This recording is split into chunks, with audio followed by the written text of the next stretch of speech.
There are lots of times when our children are having a hard time with something and they start to cry. And I don't think that we should necessarily stop the crying. We can just say, like, I know this is really hard. I know you're trying really hard. I love you. Let's keep working on it. If you change the mindset, it feels a lot less scary. I also love to point out to parents other situations where their children cry where we're not quite as triggered.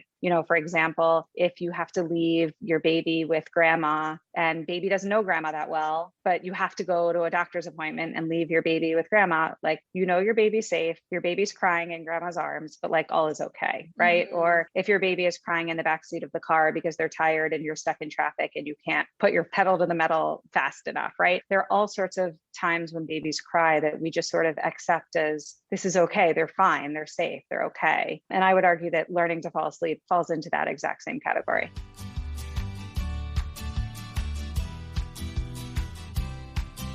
Welcome to the Confessions of a Working Mom podcast, where we bring you real-life working mom stories, tips, tricks, and advice for thriving and surviving in motherhood. Because you shouldn't have to experience working motherhood alone. Join our community of support as we discuss all of the things and how we get by in this sometimes crazy and imperfect journey of working motherhood. Hello, and welcome back to another episode of the Confessions of a Working Mom podcast. On this week's episode, I am talking to Jayne Havens. So Jayne is a certified sleep consultant and runs her own sleep consulting practice called Snooze Fest by Jayne Havens. As a new parent, Jayne found herself overwhelmed by exhaustion, reading everything she could find in order to get her own son to sleep through the night. She applied what she learned to both of her children, implementing good sleep habits very early on. So her friends quickly took notice of the fact that Jayne's children were both fabulous sleepers, and they began coming to her for help with their own kids' sleep challenges. Jayne has quickly established herself as a leader in the industry, building a strong reputation for taking good care of her clients and always providing top-notch service along with her expertise. She describes her approach as being very client-led, meaning she works with families using methods that feel comfortable for them. There is no one-size-fits-all approach to teaching a child to fall asleep and back to sleep independently. And in addition to supporting families through the sleep training process, Jayne also founded the Center for Pediatric Sleep Management. Through CPSM, Jayne trains, mentors, and certifies others to do this incredibly rewarding work. So without further ado, let's dive in to this week's conversation with Jayne Havens. Hi, Jayne. Welcome to the Confessions of a Working Mom podcast. How are you doing today? Great. Thank you so much for having me. I'm excited to chat with you today. Oh, of course. I'm super excited to have you on the show. So can you tell us a little bit about you, your family, your background, and anything else you want to share with our audience?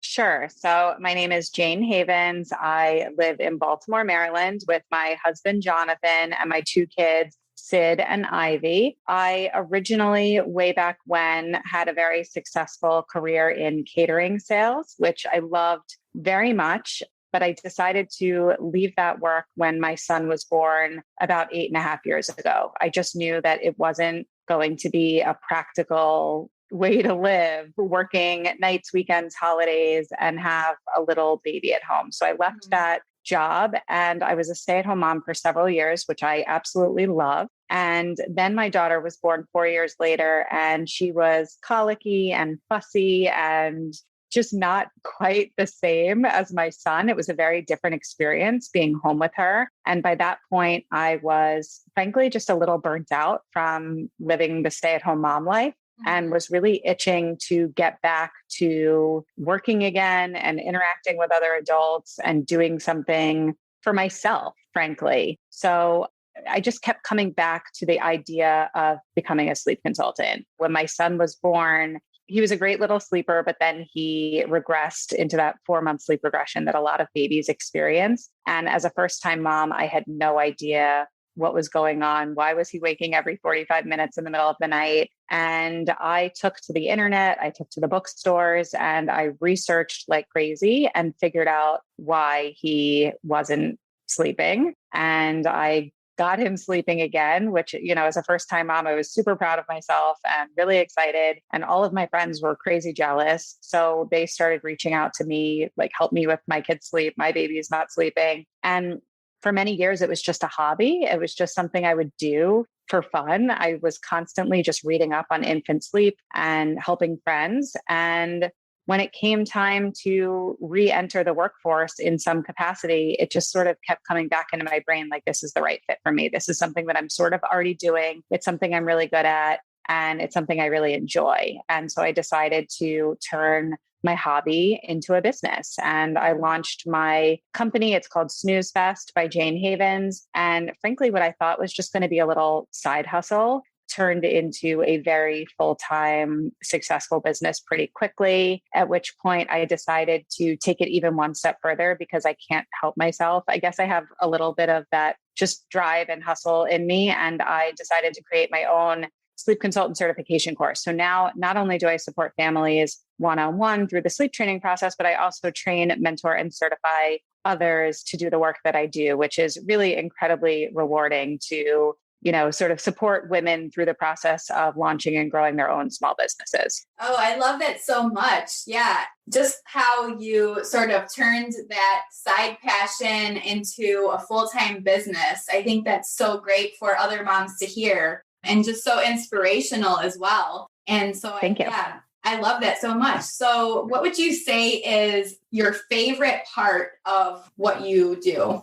So it's really twofold. Before I launched my course and I was just supporting families one-on-one, I would have said to you that there's literally nothing better than helping a family teach their child to sleep through the night. I mean, it's incredibly rewarding. And there's really no better feeling. These women and sometimes men come to me because their children at all hours and their parents are exhausted and their children are exhausted. And a lot of the time that can lead to postpartum depression and anxiety. It can lead to a strain in their marriage. It can really lead to like resentment towards their children. It's really, they come to me sometimes in a really, really low place. And in a 2-week period to be able to change their lives and to make them all sort of happy again and enjoy parenthood is a really, really rewarding experience. And now that I'm supporting women through the process of growing their own businesses, I would say that that's almost even more exciting because, I think women are really anxious and nervous about starting something new. I was just talking to one of my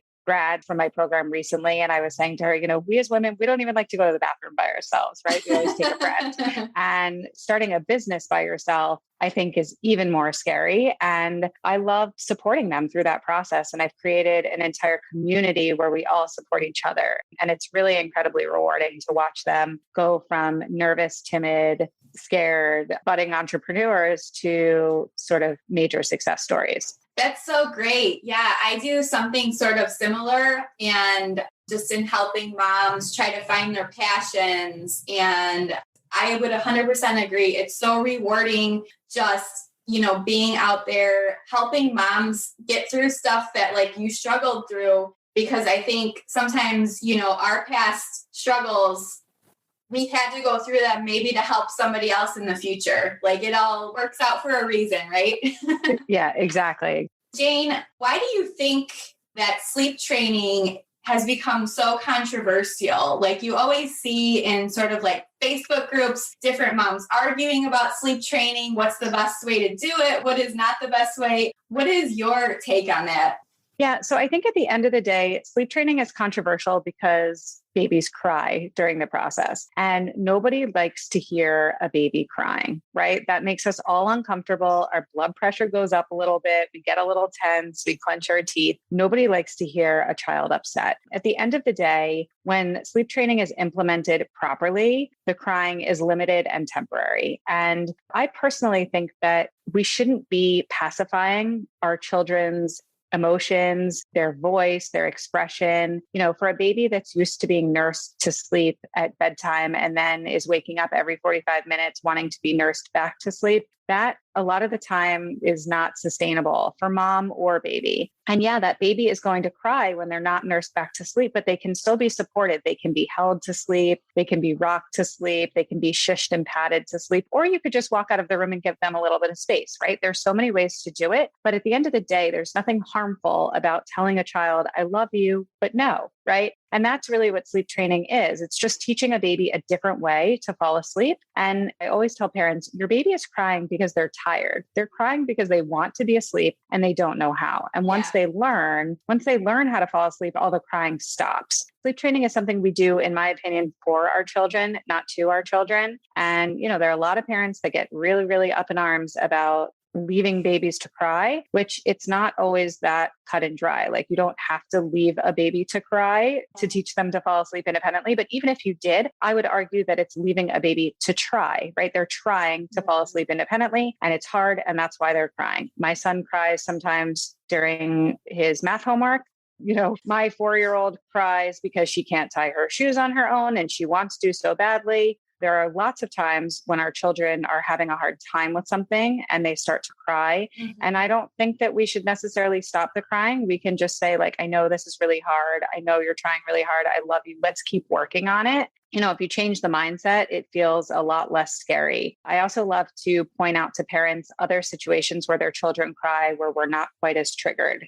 For example, if you have to leave your baby with grandma and baby doesn't know grandma that well, but you have to go to a doctor's appointment and leave your baby with grandma, like, your baby's safe, your baby's crying in grandma's arms, but like all is okay, right? Mm-hmm. Or if your baby is crying in the backseat of the car because they're tired and you're stuck in traffic and you can't put your pedal to the metal fast enough, right? There are all sorts of times when babies cry that we just sort of accept as, this is okay, they're fine, they're safe, they're okay. And I would argue that learning to fall asleep falls into that exact same category.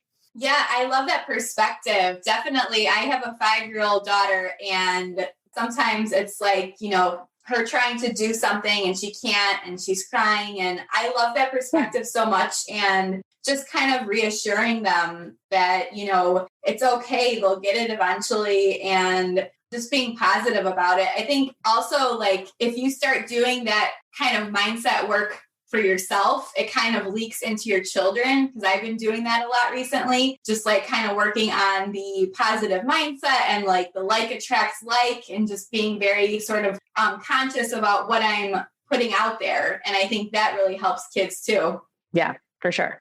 So great. For those moms who are sort of just in the thick of it, like struggling right now, maybe they, lack sleep. And I know when you lack sleep, it kind of throws everything off. Like, you can't focus, you can't concentrate, you might get angry quicker. It just affects a lot of things in our lives, right? So if they're overwhelmed and sort of don't know what to do, where can they even start? What would you say to them to just get them started in a positive direction?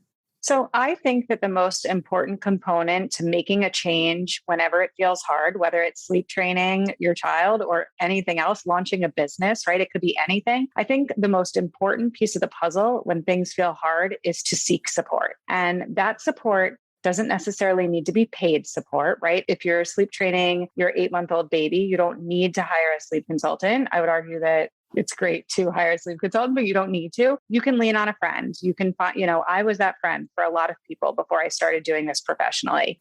Same thing with launching a business. When it feels scary, find yourself a business BFF, hire a coach, get into some sort of mastermind program. So, when parenting feels really hard, whether it's sleep related or anything else, I think seeking support, again, whether it's paid or free support, doesn't really matter, but finding yourself someone that can make you feel confident that the choices that you're making are sound ones. Because of course, there's a lot of noise in the background, people saying, sleep training is terrible or sleep training is amazing or whatever. Everybody has something else to say. So, figure out truthfully what works for your family and then find somebody that can help support you through making whatever changes you're hoping to make in your home.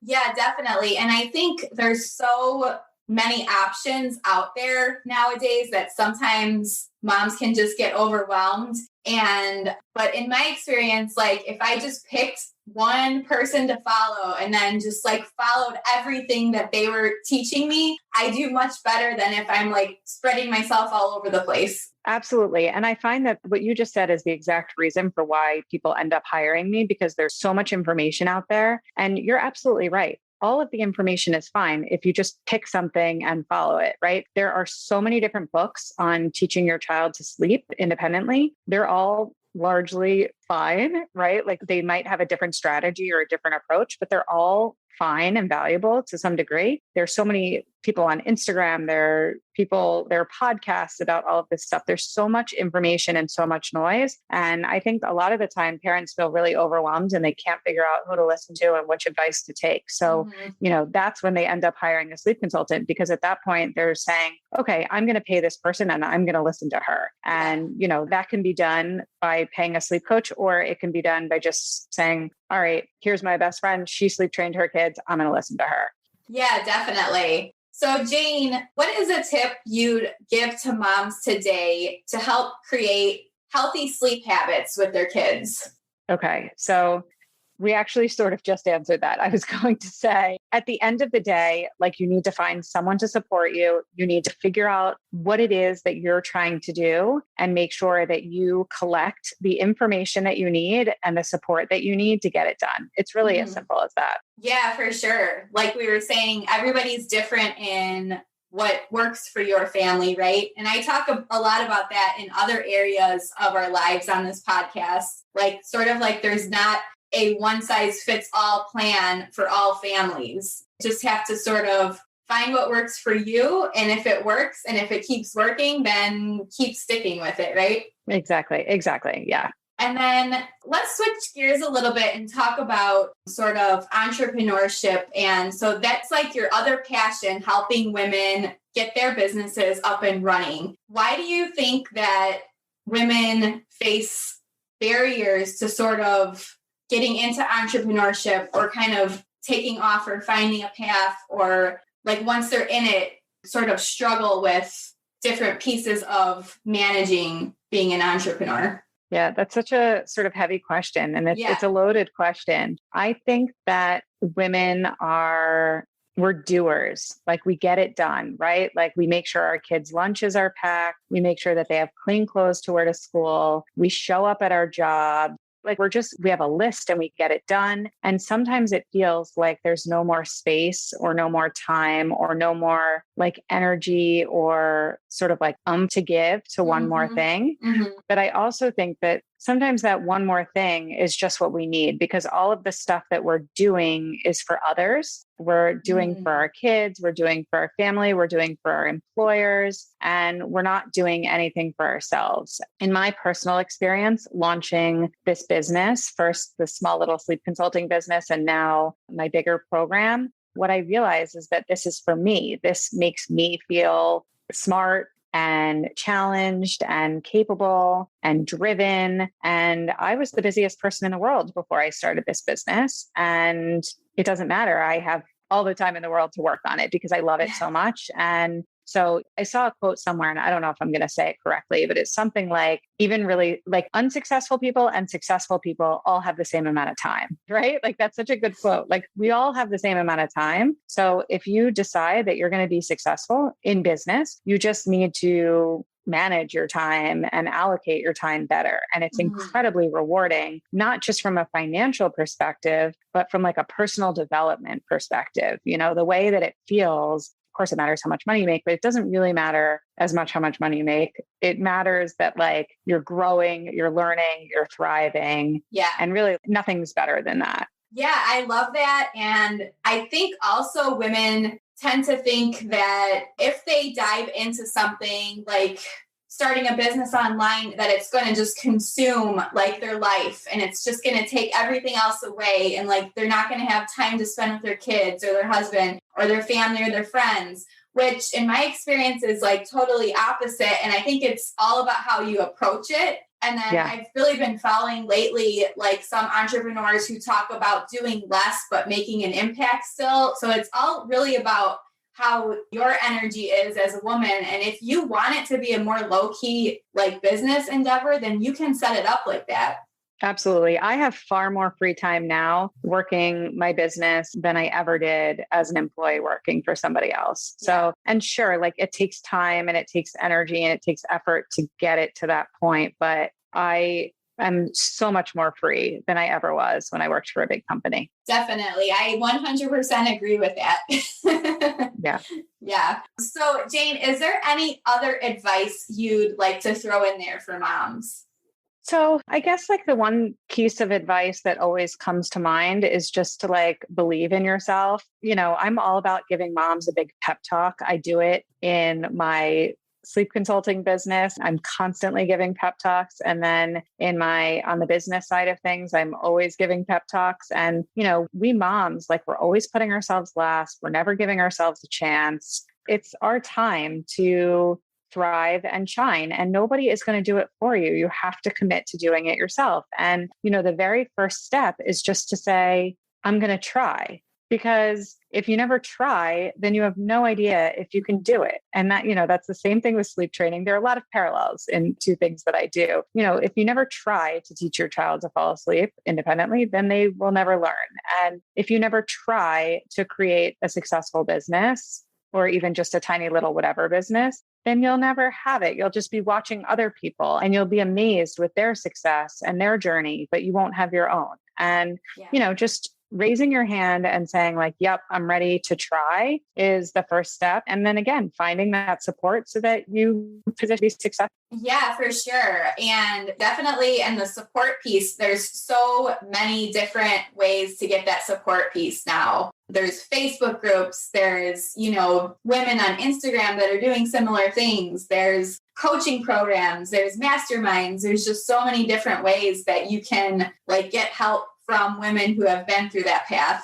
Yeah. And also just like setting yourself up with a support team if you need it, like it could be as simple as an overwhelmed mom hiring a housekeeper to come help clean the house once a week. Yeah. It could be a budding entrepreneur spending $100 a month on virtual assistant services. It doesn't need to be a huge investment at every single step, but being willing to sort of hire out a little bit is really, really valuable. I do that at every step of the way whenever I can. Definitely. I'm on board with that for sure as well. It just frees up your mental capacity too. It is just absolutely. Definitely recommend to everybody if you can, even if it's just a little bit, outsource something.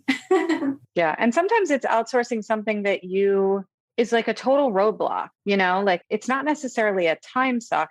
Things that I tend to outsource are things that just feel too hard. If something is going to take a lot of time, I'm okay with putting time into something. But if there's something that I don't know how to do it, sometimes I don't want to learn every single new thing. That feels really hard.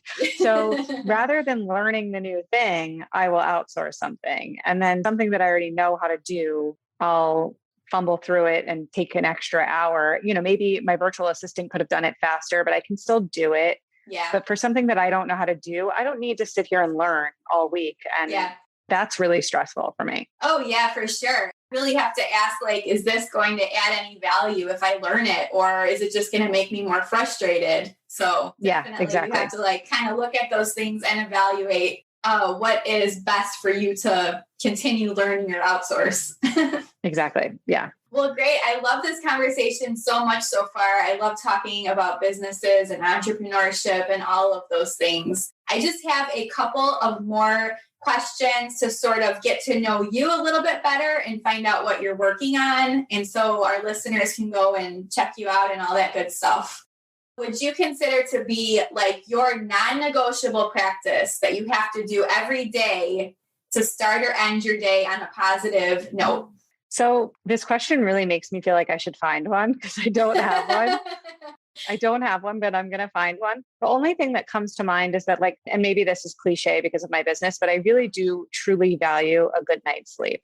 I'm not a night owl. I like to go to bed at a reasonable hour. I like to get, 8 hours of sleep overnight. Otherwise, I just feel really not great, So I do value that. I don't stay up all night. I don't wake up crazy early. I like to get my 8 hours whenever I can. That's definitely a great non-negotiable. I would say that's perfect for that answer. Yeah. So what would be your favorite, like a working mom hack that would get you through a hectic or difficult day? Yeah. So I don't know if this is a hack, but one thing that I've been doing for myself recently, especially now that the weather's warming up, I am prioritizing, some outdoor physical activity. I've been playing tennis once a week, and not just physical activity, but just like engaging with other adults. I work from home. I'm sitting at my kitchen table right now. This is where I work all day. So I have a weekly mahjong game with a bunch of mom friends. We sit outside and play mahjong, and I'm playing tennis once a week. So building some things into my day where my calendar is blocked off, and nobody can hop on for calls, nobody can hop on for interviews. It's just literally time for me to do whatever it is that I want to do a couple of times a week, I think makes all the difference. I love that so much. And yeah, actually that could be like a non-negotiable too, like blocking out that calendar time just for you. Yeah, you're right. That is. So who would be your favorite like podcasters, bloggers, like a favorite author that has really influenced you in your life, or another expert like that? Okay. So I don't have a ton of time to read. So I don't know that I have a famous author that I could shout out and say, I love this author, but I do listen to a lot of podcasts, and two that I've been listening to recently that I love are System Saved Me. Her name is Jordan Gill, and she's all about optimizing your business and figuring out ways to sort of just systemize and make things run more smoothly. And I love that podcast. It just really resonates with me. And then the other one I like is called Entreprenista. It's run by someone named Stephanie Carton, I think. And it's sort of like a How We Built This podcast, but it's more geared towards female entrepreneurs, and it's a lot of like fashion industry people. It's just a different angle. And I love hearing their stories, how they started their businesses in their garage or in their basement, and it turns into, a multi-million-dollar crazy serious company. It's really inspiring. Sounds like it. I'll have to check that one out.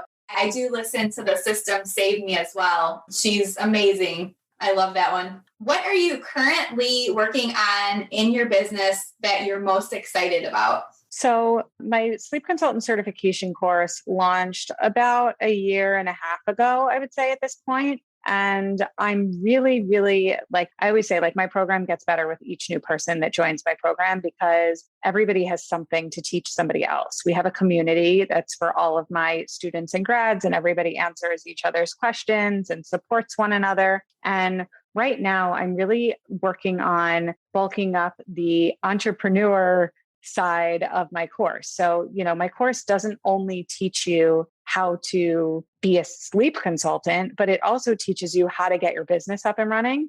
And what I realized is that, sure, I could give people all the steps to get their business up and running, but what they really needed, which wasn't included in my course in the beginning, and now it is they needed that entrepreneurial fire lit under them. They needed that spark. And a lot of them didn't know where to go to find that. So I am compiling resources, YouTube videos, podcasts, just books to read, things that I think will really light them up and just get them ready and excited to be on this journey. So I'm working on that, which is really exciting. I love that. Yeah, that is such an important piece that definitely is super helpful when you're first starting out in any type of business journey. So I love that you're going to be offering that. Yeah, me too. It's super exciting. And then Jayne, where can we find you online? Where do you hang out the most often? And give us all of those places that people can go and find your resources.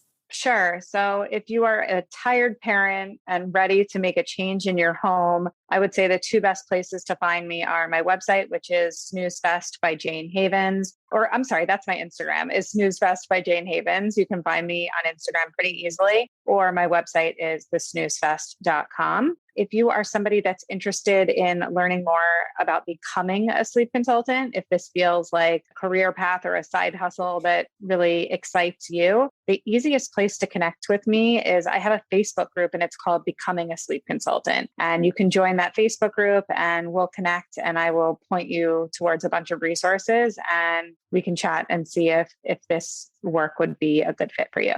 Perfect. Thank you so much. And thank you again for coming on the podcast. I really enjoyed talking about these topics. You're the first sleep consultant that I've had on this podcast.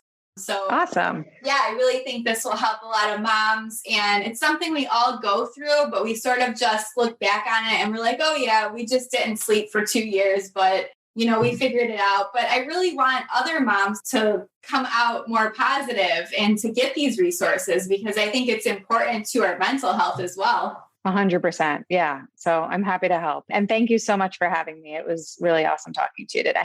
Of course. Thank you. I would be so grateful if you went and left a rating and review of the podcast. So Apple loves it when you rate and review the podcast that you love listening to. And it would just mean the world to me if you went over and left a rating and review for the podcast. So that way our show can be introduced to more working moms that really can gain positivity from these episodes, that can teach them something. So if you go and leave a rating and review, I would be so grateful, and just thank you again for continuing to listen every week. You are the reason why I continue to talk into this microphone for this podcast. Without you, I wouldn't have the podcast. So thank you so much.